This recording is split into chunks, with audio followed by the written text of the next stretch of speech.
não é a vida do pastor. Nós somos pecadores, nós somos indignos, somos corrompidos. Mas através de pessoas quebradas, quebrantadas, Deus pode transmitir a vida do Cristo ressurreto, que é o que realmente alimenta o rebanho, que é o que transforma vidas, que converte pecadores, que consola, que edifica a igreja.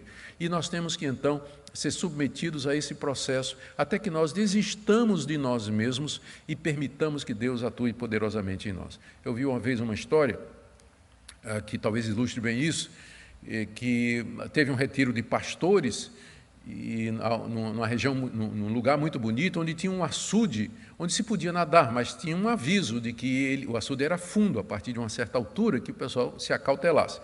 Mas ali, num desses momentos de lazer, um desses pastores mais afoito, começou a nadar, foi até o meio do açude, e lá ele sentiu cãibras.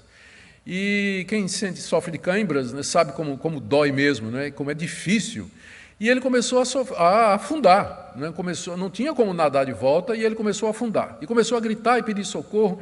Os demais pastores se reuniram ali ao redor daquele açude, e ficaram olhando um para o outro para ver o que é que fazia, todo mundo perplexo, e se lembraram do pastor João.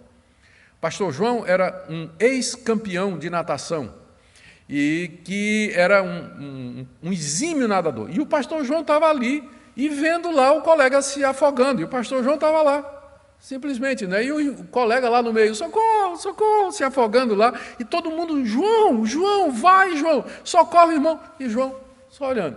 Finalmente, depois de se debater muito, o pastor lá no meio do açude, desistiu, começou a afundar, aí João tirou a camisa, pulou, deu 3 braçadas, chegou lá, gentilmente pegou o colega e trouxe são e salvo para a margem do açude. E aí os pastores cercaram João.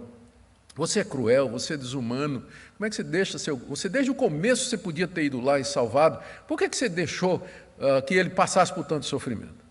E João respondeu, se eu tivesse ido enquanto ele ainda tinha forças, ele ia se agarrar comigo e nós dois haveríamos de morrer. Eu só poderia ajudá-lo quando ele desistiu dele mesmo. É exatamente isso que acontece nesse processo, essa quebradeira toda, esse sofrimento todo, é para que nós desistamos de nós, para que a vida de Cristo se manifeste em nós e, através de nós, abençoe tantas outras pessoas. É por isso que Paulo sofria. Então, essa é a primeira parte, essa explicação que ele dá aqui dos sofrimentos que ele enfrentava, É que através dos sofrimentos Deus o mantinha humilde, quebrantado, dependendo de Deus, e assim Deus podia usá-lo poderosamente para instrumentação ou como instrumento de salvação do seu povo.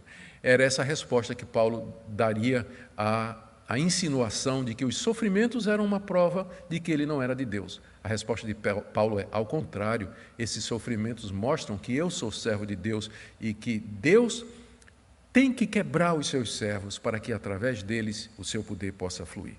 Agora aqui, a partir do verso 13, eu tinha lido